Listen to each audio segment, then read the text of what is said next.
Long ago, in the village of Umole, there lived a girl named Umunede.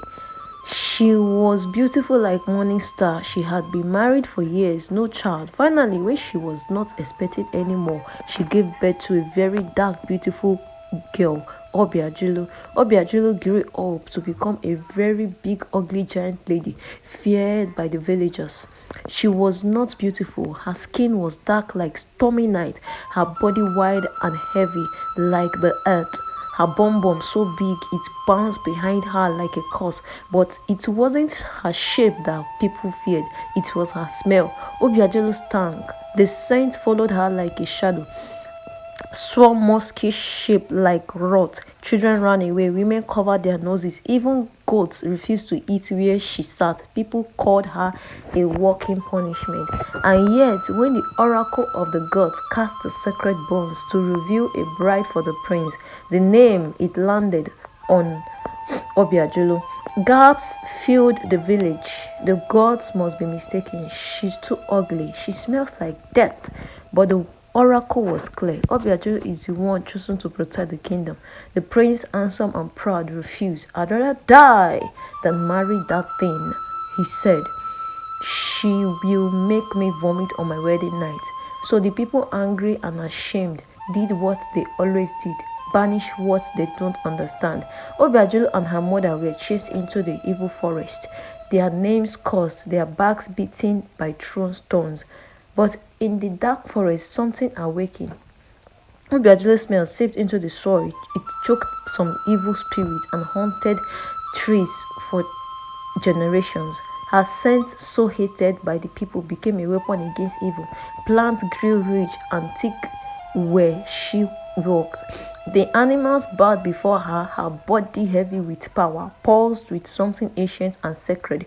Even all the evil animals ran away in the evil forest. A year later, some dwarf attacked Omole.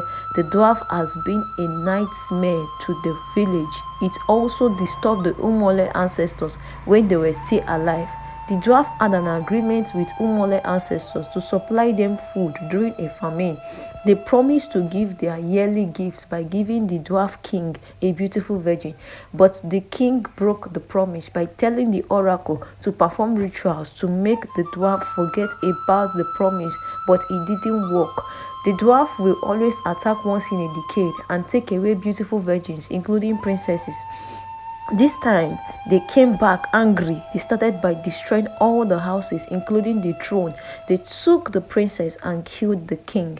Obiajulo heard the sound of cries and wailing from the forest and walked into the village to see what was going on. Immediately, the dwarf saw her. They fled and thought it was gods that came to attack them. Obiajulo chased them away and brought peace back to the kingdom. The prince, humiliated and afraid, stood before her as the villagers bowed. The gods were right. The oracle said she is the shield of the land. Bound by prophecy, the prince was forced to marry her. His face twisted in disgust on the wedding day, but Obiajulo said nothing. That night, something shifted. Her scent began to fade, not fully but sweetened. Soft, her skin glowed like polished obsidian.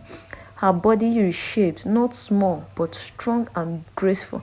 Her once hated features became radiant in a way no one had seen before, not because she changed for the prince, but because she had fulfilled her purpose, and the gods honored her.